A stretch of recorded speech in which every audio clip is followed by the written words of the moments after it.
Sir, ಜಾತಿ ಗಣತಿ ವರದಿಯನ್ನು ಸದನದಲ್ಲಿ ಮಂಡಿಸಬೇಕು ಅಂತ ಆಗ್ರಹವನ್ನು ಬಿಜೆಪಿ ಮಾಡ್ತಿದ್ರೆ, ಮಂಡಿಸಿದ ಸದನದಲ್ಲಿ ಏನಾಗಿದೆ? ಸಿಎಂ ಅವರು ಸ್ವೀಕಾರ ಮಾಡಿದ್ದು ಸಿದ್ದರಾಮಯ್ಯ. ನೋಡಿ, ಅದಿನ್ನೂ ಕೂಡ ಕ್ಯಾಬಿನೆಟಿಗೆ ಬಂದಿಲ್ಲ. ಬಂದಾಗ ಚರ್ಚೆ ಮಾಡಿ ನೋಡ್ತೀವಿ. ಬಿ ಜೆ ಪಿಗೆ ಏನಕ್ಕೆ ಅಷ್ಟು ಆತಂಕ ಇದೆ? ಅವರು ಜಾತಿ ಗಣತಿ ಮಾಡಬೇಕಂದ್ರೆ ಫಸ್ಟು ಎಲ್ಲ ಬಿ ಜೆ ಪಿ ರೂಲ್ಡ್ ಸ್ಟೇಟ್ಸ್ನಲ್ಲಿ ಮಾಡಿ, ಗುಜರಾತಲ್ಲಿ ಮಾಡಿ, ಎಂ ಪಿನಲ್ಲಿ ಮಾಡಿ, ಉತ್ತರ ಪ್ರದೇಶನಲ್ಲಿ ಮಾಡಿ, ದೇಶಾದ್ಯಂತ ಮಾಡಿ, ಜಿತ್ನಿ ಆಬಾದಿ ಉತ್ನಾ ಹಕ್ ಅಂದ್ಬಿಟ್ಟು ಏನು ಸ್ಲೋಗನ್ಗಳಿಗೆ ಅವರು ಕೂಡ ಬೆಂಬಲಿಸ್ತಾ ಇದ್ದಾರೆ. ಒಳ್ಳೆಯದೇ. ಫಸ್ಟಲ್ಲಿ ಮಾಡಿಬಿಟ್ಟು ನಮಗೆ ಉಪದೇಶ ಮಾಡೋಕ್ಕೆ ಹೇಳಿ. ಮಹಾರಾಷ್ಟ್ರದ MES ಹೋರಾಟಗಳಿಗೆ ಲೀಗಲ್ ಸಪೋರ್ಟ್ ಕೊಡ್ತೀವಿ ಅಂತ ಮಹಾರಾಷ್ಟ್ರ ಮಾಡಿದೆ ಸರ್. ಈಗ ಇಲ್ಲಿ ಕರ್ನಾಟಕದಲ್ಲಿ ಬೆಳಗಾವಿಯಲ್ಲಿ ಇಶ್ಯೂಸ್ ಇದೆ ಸಿಕ್ಕಾಪಟ್ಟೆ. ನೋಡಿ, ಅವರ ಸಂಘಟನೆಗಳಿಗೆ ಅವ್ರೇನು ಸಪೋರ್ಟ್ ಮಾಡಬೇಕು ಅವ್ರು ಮಾಡ್ಕೊಳ್ಳಿ. ಅದೇ ನಮ್ಮದು ಲೋಕಲ್ ಸ್ಟ್ಯಾಂಡೇ ಇಲ್ಲ ಅದಕ್ಕೆ. ಆದರೆ ನಮ್ಮ ನೆಲ, ಜಲ, ನಾಡಿನ ವಿಚಾರ, ಭಾಷೆ ವಿಚಾರ ಬಂದಾಗ ನಾವು ಕೂಡ ಹಿಂಸರಿಯೋದಿಲ್ಲ. ಅವ್ರೇನು ಮಾಡಬೇಕೋ ಮಾಡಲಿ. ಅವ್ರು MESಸಿಗನ ಬ್ಯಾಕ್ ಮಾಡಲಿ, ಬೇರೆ ಏನಾದಕ್ಕನ ಬ್ಯಾಕ್ ಮಾಡಲಿ. ಆದರೆ ಮಹಾರಾಷ್ಟ್ರ ಅವ್ರು ಇರ್ಬೋದು, ಗೋವಾದವ್ರು ಇರ್ಬೋದು, ಕೇರಳ ಇರ್ಬೋದು, ತಮಿಳ್ನಾಡು ಇರ್ಬೋದು, ಆಂಧ್ರ ಇರ್ಬೋದು, ಏನೇ ಗಡಿ ವಿಚಾರ ಇದ್ರೂ ಅಲ್ಟಿಮೇಟ್ಲಿ ಕಾನೂನಾತ್ಮಕವಾಗಿ ಹೋರಾಟ ಮಾಡಬೇಕಲ್ಲ. ಯಾರೋ ಒಬ್ಬರು ಸಂಘಟನೆ ಹೇಳ್ತಾರೆ, ಒಬ್ಬರು ಮುಖ್ಯಮಂತ್ರಿ ಹೇಳ್ತಾರೆ, ಮಂತ್ರಿ ಹೇಳ್ತಾರೆ ಅಂದ ತಕ್ಷಣವೇ ನಾವು ಹೆಂಗೆ ಬೇಕು ಹಾಗೆ ಅಡ್ಡತಿಡ್ಡ ಗೆರೆಗಳನ್ನು ಎಳೆಯೋಕ್ಕಾಗೋದಿಲ್ಲ. ಇದೆಲ್ಲ ರಿಆರ್ಗನೈಸೇಷನ್ ಸಮಿತಿ ಮುಖಾಂತರ ಆಗಿದೆ. ಭಾಷಾವಾರು ಲಿಂಗ್ವಿಸ್ಟಿಕ್ ರಿಆರ್ಗನೈಸೇಷನ್ ಕಮಿಟಿನಲ್ಲಿ ಕೂತಾಗ ಆಗಿರೋದು ಇವೆಲ್ಲನೂ. ಏನೇ ಇದ್ರು ಮಾಡಲಿ, ಅವ್ರು ಬ್ಯಾಕ್ ಮಾಡಿ. ಸರ್, ಯಾವಾಗಲೂ ಗಡಿಯಲ್ಲಿ ಕಿತಾಪತಿ ತೆಗಿತೀರಿ. ಈಗ ಸರ್ಕಾರನೇ ಸಪೋರ್ಟ್ ಕೊಡ್ತೀವಿ ಅಂತಂದ್ರೆ ಅವ್ರ ಉಪಟಳ ಇನ್ನೂ ಜಾಸ್ತಿ ಆಗುತ್ತೆ. ನೋಡಿ, if government is backing them up legally, there is nothing we can do. But ಯಾವುದೇ ಬೇರೆ ರೀತಿಯಾಗಿ ಅವರಿಗೆ ಬ್ಯಾಕ್ ಮಾಡೋದಾಗಲಿ ಅಥವಾ ಇಲ್ಲಿ ಬಂದು ಘರ್ಷಣೆಗೆ ಅವಕಾಶ ಮಾಡಿಕೊಡೋದಾಗಲಿ ಅದು ಮಾಡಬಾರ್ದು. ಅದಕ್ಕೆ ಮಾಡೋಕ್ಕೆ ನಮ್ಮ ಕಡೆಯೂ ನಾವು ಅವಕಾಶ ಮಾಡಿಕೊಡೋದಿಲ್ಲ. ಇದು ವಾರ್ನಿಂಗನ್ನು ತಿಳ್ಕೊಳ್ಳಿ ಅಥವಾ ಕಿವಿ ಮಾತಂತ ತಿಳ್ಕೊಳ್ಳಿ. ನಮ್ಮ ರಾಜ್ಯದಲ್ಲಿ ಬಂದು ನೀವು ಪುಂಡಾಟಿಕೆ ಮಾಡೋದು, ಬೇರೆ ಬೇರೆ ರೀತಿಯಾಗಿ ಹೋರಾಟ ಮಾಡೋದು, ಘರ್ಷಣೆಗಳಿಗೆ ಆಸ್ಪದ ಮಾಡಿಕೊಡೋದು ನಾವು ಅಲೌ ಮಾಡೋದಿಲ್ಲ. ನೀವು ಮಾಡಿ, ಕಾನೂನು ಹೋರಾಟ ಮಾಡಿ, ನಿಮ್ಮ ಬೇಡಿಕೆ ಏನಿದೆ ಪ್ರಸ್ತಾಪ ಮಾಡಿ, whatever is within legal ambit ಮಾಡಿ, ನಮಗೇನು ತಕರಾರಿಲ್ಲ. ನಾವು ಕೂಡ ಮಾಡ್ತೀವಿ.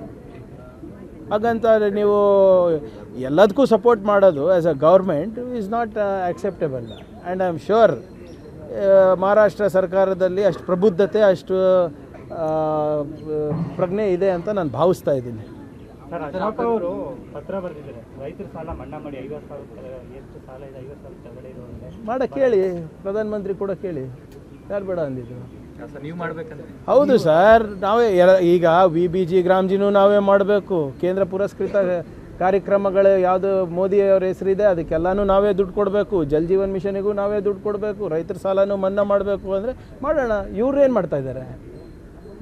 What is the state governments responsibility versus the central governments responsibility? ಇದೇ ಅಶೋಕ್ ಅಣ್ಣಂಗೆ ನೆನಪಿಸ್ತೀನಿ. ಯಡಿಯೂರಪ್ಪ ಅವರು ಮೇಲ್ಮನೆಯಲ್ಲಿ ಸಾಲ ಮನ್ನಾ ಮಾಡಿ ಅಂತ ಪ್ರಸ್ತಾಪನೆ ಮಾಡಿದಾಗ ಉಗ್ರಪ್ಪ ಅವರು ಏನಂದಿದ್ರು, ನನಗೆ ನೋಟ್ ಛಪಾಸೋ ಮಿಷಿನ್ ಇದೆಯಾ, ಸಾಲ ಮನ್ನಾ ಮಾಡಲಿಕ್ಕಾಗಲ್ಲ, ನನ್ನ ಹತ್ರ ಏನು ಪ್ರಿಂಟಿಂಗ್ ಪ್ರೆಸ್ ಇಟ್ಕೊಂಡಿದ್ದೇನೆ ದುಡ್ಡಿಂದು ಅಂತ ಹೇಳಿದರು. ಆವಾಗ ಅವ್ರದ್ದೇ ಸರ್ಕಾರ ಇತ್ತಲ್ಲ. ಭಾಳ ಸ್ಪಷ್ಟವಾಗಿ ಮುಖ್ಯಮಂತ್ರಿಗಳು ಏನು ಹೇಳಿದ್ದಾರೆ, ಇನ್ನು ಈಗ ಗ್ರೌಂಡ್ ಟ್ರೂತಿಂಗ್ ಆಗಬೇಕು, ವರದಿಗಳನ್ನು ಸಲ್ಲಿಸಬೇಕು, ದತ್ತಾಂಶಗಳು ಬರಬೇಕು, ಅದಾದಮೇಲೆ ನಾವು ನೋಡ್ತೀವಿ. ಈಗ ಸಾಲ ಮನ್ನಾ ಮಾಡಬೇಕು ಅಂದರೆ ಮಾಡೋಣ, ಬೇಡ ಯಾರಂತ ಇದ್ದಾರೆ. ಆದರೆ ನಿಮ್ಮ ಸಹಕಾರ ಏನಿದೆ, ಅದಕ್ಕೆ ನಿಮ್ಮ ಕೊಡುಗೆ ಏನಿದೆ? ಕೇಂದ್ರ ಸರ್ಕಾರದವರು ಮತ್ತು ನಿಮ್ಮ MP ಗಳೆಲ್ಲ ಏನು ಮಾಡ್ತಾ ಇದ್ದಾರೆ? ಬರೀ ಮನ್ ಕಿ ಬಾತ್ ಕೇಳೋಕ್ಕಿರೋದ ನೀವು? ನಾವು ಭಾಳ ಸ್ಪಷ್ಟವಾಗಿ ಮತ್ತೊಮ್ಮೆ ಹೇಳಲಿಕ್ಕೆ ಇಚ್ಛೆ ಪಡ್ತಾ ಇದ್ದೀನಿ. ಮಾನ್ಯ ಮುಖ್ಯಮಂತ್ರಿಗಳು ಎಲ್ಲ ರೀಜ್ನಲ್ ಹೆಡ್ ಕ್ವಾರ್ಟರ್ಸಿಗೆ ಹೋಗ್ತಾ ಇದ್ದಾರೆ. ಬರ ಪರಿಸ್ಥಿತಿಯನ್ನು ಹೇಗೆ ನಿರ್ವಹಣೆ ಮಾಡಬೇಕಂತ ಸಲಹೆ ಪಡಿತಾ ಇದ್ದಾರೆ, ವರದಿ ಪಡಿತಾ ಇದ್ದಾರೆ. ಅದು ಏನು ಕೇಂದ್ರ ಸರ್ಕಾರದ ಮಾನದಂಡದ ಪ್ರಕಾರ ಡ್ರಾಟ್ ಡಿಕ್ಲೇರ್ ಆಗಬೇಕಾಗಿದೆ. ಅದಕ್ಕೆ ಏನೇನು ಬೇಕು ವರದಿಯನ್ನು ಸಿದ್ಧಪಡಿಸ್ತಾ ಇದ್ದಾರೆ. ಅದಾದಮೇಲೆ ತಾನೇ ಇವೆಲ್ಲನೂ. ಮತ್ತು ಡ್ರಾಟ್ ಡಿಕ್ಲೇರ್ ಮಾಡೋಕ್ಕೆ ಹೇಳಿ ಕೇಂದ್ರ ಸರ್ಕಾರಕ್ಕೆ. ಯಾಕೆ ವಿಳಂಬ ಮಾಡ್ತಾ ಇದೆ? ನಮಗೆ ಪ್ರವಚನ ನೀಡೋದು ಬಿಟ್ಟು ಅಶೋಕ್ ಅವರಿರ್ಬೋದು, ವಿಜೇಂದ್ರ ಅವರಿರ್ಬೋದು, ಕೇಂದ್ರ ಸರ್ಕಾರಕ್ಕೆ ಪತ್ರ ಬರೀಲಿ. ಮಾನವೀಯತೆ ದೃಷ್ಟಿಯಿಂದ ತುರ್ತಾಗಿ ನೀವು ನಿಯಮಗಳನ್ನು ಸರಳೀಕರಣ ಮಾಡಿ ಸರಳಗೊಳಿಸಿ ಬರೋದು ಡಿಕ್ಲೇರ್ ಮಾಡೋಕ್ಕೆ ಹೇಳಿ.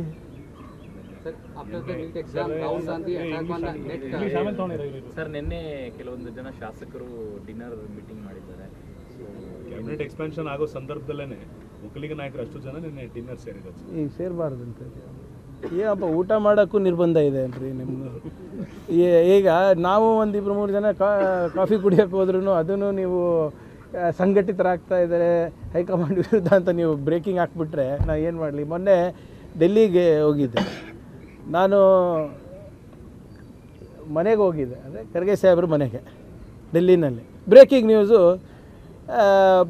ಪ್ರಿಯಾಂಕ್ ಖರ್ಗೆ AICC ಅಧ್ಯಕ್ಷರ ಮನೆಗೆ ಹೋಗ್ತಾ ಇದ್ದಾರೆ. ಈಗ ನಾನು ಇರೋದು ಅಲ್ಲೇ ಅಲ್ವಾ, ಈಗ ನಾನು ಏನು ಮಾಡೋಕ್ಕಾಗ್ತದೆ? ಈಗೆಲ್ಲ ನೀವು ಇಲ್ಲ, ಅದೇ ಹೇಳ್ತಾ ಇರೋದು, ಅದು ಬ್ರೇಕಿಂಗು. ಎಲ್ಲಿ ನಿಮ್ಮ ಇವರೇ ಏನಿದವ್ರೆ ಹಾಕಿದ್ದು ಏನು ಅದು ಹಿಂದಿ ಇಂಗ್ಲೀಷ್ನಲ್ಲೆಲ್ಲ breaking. Priyank Kharge visits mister Mallikarjun Kharge house ಅಂತೆ. ಅರೆ ನಮ್ಮ ತಂದೆ ಅವರೇ ಇದ್ದಾರೆ, ಅವ್ರು ನಮ್ಮ ಮನೆಗೆ ಅಲ್ಲೇ ಇರೋದು ನಾನು ವಾಸ. That news is based on position. The position you are taking. ನೋಡಿ ಭಾಳ ಸ್ಪಷ್ಟವಾಗಿ ಇದರದ್ದು ಕೂಡ ಮಾನ್ಯ ಮುಖ್ಯಮಂತ್ರಿಗಳು ಹೇಳಿದ್ದಾರೆ. ಫುಲ್ ಕ್ಯಾಬಿನೆಟು ಆಗಬೇಕು ಭಾಳ ಯಾಕಂದರೆ ಒಂದು ಸರ್ಕಾರ ನಡಿಬೇಕು ಅಂದರೆ ಅಧಿಕಾರ ವಿಕೇಂದ್ರೀಕರಣ ಆದರೆ ಎಲ್ಲರಿಗೂ ಅನುಕೂಲ ಆಗುತ್ತೆ. ಈಗ ಆಗುತ್ತೆ, ಇನ್ನೇನು ಒಂದು ವಾರ 2 ವಾರದಲ್ಲಿ ಆಗುತ್ತೆ. ಕೆಂಪೇಗೌಡ ಜಯಂತಿ ದಿನ 15 ಲಕ್ಷ ಗಿಡಗಳನ್ನು ನೆಟ್ಟಿದ್ದು ರಾಷ್ಟ್ರ ಮಟ್ಟದಲ್ಲಿ ಒಂದು ಪ್ರಚಾರ ಆಯ್ತು ಸರ್. 12 ದಿನದಾಗ ಎಲ್ಲ ಗಿಡಗಳು ಹೋಗ್ಬಿಟ್ಟಿದೆ ಸರ್. 10 ಕೋಟಿ ರೂಪಾಯಿ ವೇಸ್ಟ್. ಏನಾಗಿದೆ ಅದಕ್ಕೆ? ಇಲ್ಲ, ಒಂದು ಮರಗಳು ಇಲ್ಲ, ನೀರು ಹಾಕೋರು ಇಲ್ಲ, ಗಿಡಗಳನ್ನ ಇಲ್ಲ. ನೋಡಿ ಇವಾಗ ಅದಕ್ಕೆ ಪೋಸ್ಟೇ ಆಗುತ್ತಲ್ಲ, ಇಮಿಡಿಯೇಟಾಗಿ ನೀವು ನೆಕ್ಸ್ಟ್ ಡೇನೇ ಹೋದರೆ ಹೆಂಗೆ? ಈಗ ಕೆಲವು ನಮ್ಮ ಸೋಷಿಯಲ್ ಮೀಡಿಯಾ ಚಾನೆಲ್ಗಳಿವೆ, ಇವತ್ತು ಡಾಂಬ್ರೀಕರಣ ಮಾಡಿರ್ತೀರಿ, ಹೋಗ್ಬಿಟ್ಟು ನಾಳೆ ಎತ್ಬಿಟ್ಟು ಇದು ಕಾರ್ಪೆಟ್ ಥರ ಇದೆ ಅಂತ ಹೇಳಿದ್ರೆ ಅದಕ್ಕೆ ಬೇಕಲ್ವ ಟೈಮು ಪೋಸ್ಟ್ನೇಗೆ?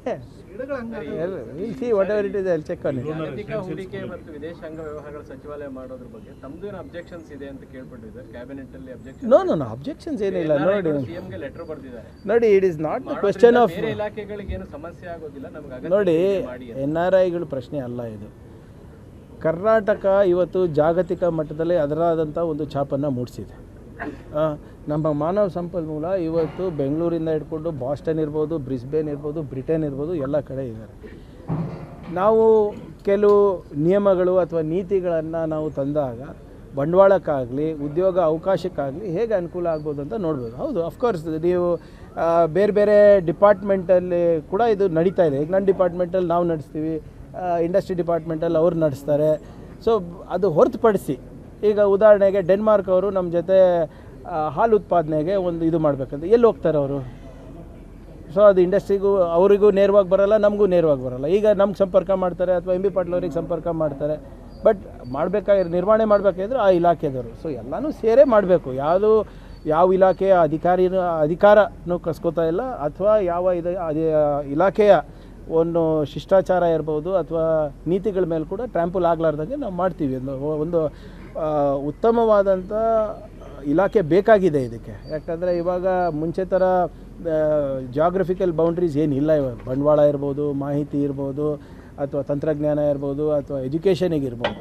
ಸೊ ಒಂದು ವ್ಯವಸ್ಥಿತ ಅದು ಯಾರೇ ಇರಲಿ, ಈಗ ಸರ್ಕಾರ ನಮ್ಮದಿದೆ, ನಾನು ಅವ್ರ ಜೊತೆ ಸಂಪರ್ಕ ಇಟ್ಕೊಂಡಿದ್ದೀನಿ ಬೇರೆ ಬೇರೆ ರಾಯಭಾರಿಗಳ ಜೊತೆ. ಆದರೆ ನಾನು ಹೋದ್ಮೇಲೆ ಏನಾಗುತ್ತೆ? ಬೇರೆ ಸರ್ಕಾರ ಬಂದಾಗ ಇದು ಕಂಟಿನ್ಯೂಸ್ ಪ್ರೊಸೆಸ್ ಇರಬೇಕಲ್ಲ. ಈಗ ಬೇರೆ ಯಾವ ರಾಜ್ಯನೂ ಮಾಡೋದಿಲ್ಲ. ನಮ್ಮ ರಾಜ್ಯ ಬ್ರಿಡ್ಜ್ ಟು ಬೆಂಗಳೂರು ಅಂತ ಮಾಡ್ತಾರೆ, ಡೈಲಾಗ್ ವಿತ್ ಡಿಪ್ಲೊಮ್ಯಾಟ್ಸ್ ಪ್ರತಿ ವರ್ಷ. ಹೋದ ಬಾರಿ ಸುಮಾರು 60 ದೇಶದ ರಾಯಭಾರಿಗಳು ಬಂದಿದ್ದರು. ನೇರವಾಗಿ ಮುಖ್ಯಮಂತ್ರಿಗಳು, ಅಂದಿನ ಉಪಮುಖ್ಯಮಂತ್ರಿಗಳ ಜೊತೆ ಚರ್ಚೆ ಮಾಡಿದ್ರು. ಆವಾಗ ಗೊತ್ತಾಗ್ತದಲ್ಲ ಜನರಿಗೆ, ಕರ್ನಾಟಕ ಪರಿಚಯ ಆಗ್ತಾರೆ, ಬೆಂಗಳೂರು ಪರಿಚಯ ಆಗ್ತಾರೆ, ಬಂಡವಾಳ ಬರುತ್ತೆ, ಒಪ್ಪಂದಗಳಾಗ್ತದೆ, ಕೊಲಾಬ್ರೇಷನ್ಸ್ ಆಗ್ತದೆ, ಅಲಯನ್ಸಸ್ ಆಗ್ತಾರೆ, ಸಿಸ್ಟರ್ ಸಿಟೀಸ್ ಆಗ್ತದೆ. ಕಲ್ಚರಲ್ ಇರ್ಬೋದು, ಟೂರಿಸಮ್ ಇರ್ಬೋದು, ಇನ್ವೆಸ್ಟ್ಮೆಂಟ್ ಇರ್ಬೋದು, ಎಂಪ್ಲಾಯ್ಮೆಂಟ್ ಇರ್ಬೋದು. ಜಪಾನ್ ಅವರು ಸ್ಕಿಲ್ ಕಾರಿಡಾರ್ ಕೇಳ್ತಾ ಇದ್ದಾರೆ, ಯಾರ ಹತ್ರ ಹೋಗ್ಬೇಕು ಅವರು? ಸೊ ಒಂದು ವ್ಯವಸ್ಥಿತವಾಗಿ ನಾವು ಒಂದು ಇಲಾಖೆ ಮಾಡಿದಾಗ ಏನಾಗ್ತದೆ, ಅವ್ರಿಗೆ ಹತ್ರ ಒಂದು ಪಾಯಿಂಟ್ ಆಫ್ ಕಾಂಟ್ಯಾಕ್ಟ್ ಆಗುತ್ತೆ. ಅದಾದಮೇಲೆ ಏನು ನಿರ್ವಹಣೆ ಮಾಡಬೇಕು ಆ ಇಲಾಖೆ ಮಾಡ್ತಾರೆ. But anyway it is still in process.